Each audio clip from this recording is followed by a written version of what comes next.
to my YouTube channel. In this video I'm telling you about how to change the size of image in the internal CSS. Along the internal CSS मैं आपको inline CSS के अंदर styling को change करना भी बताऊंगी कि हम लोग इमेज का साइज inline CSS में किस तरह चेंज करते हैं.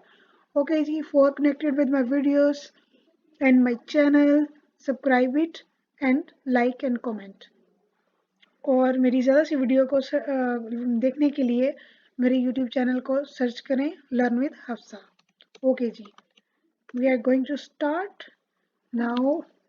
इमेज टैग लगाया और यहाँ पे मैं अब इमेज का नाम लिखती हूँ image.jpeg और आर्ट का मैं आपको पहले बता चुकी हूँ.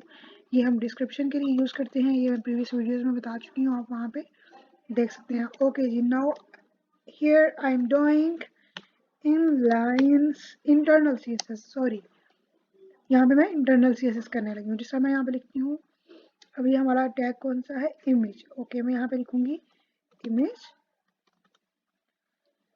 इसकी मैं कुछ हाइट कर देती हूँ, height 300 px and width is equal to 400 px. अब मैं F5 पे प्रेस करूंगी और आपको मैं आउटपुट शो करवाती हूँ किस तरह से इमेज के साइज को ऊपर से विड्थ कितने उसने 300 कर दिया और इसकी हाइट को 500 px कर दिया. और जिस तरह मैंने यहाँ पर लिखा था लर्न विद हफ्सा और उसने लर्न विद हफ्सा को ग्रीन कलर दे दिया और उसका जो साइज है वो 400 px मैंने इसको दिया था और उसने उसी साइज का उसको रख दिया.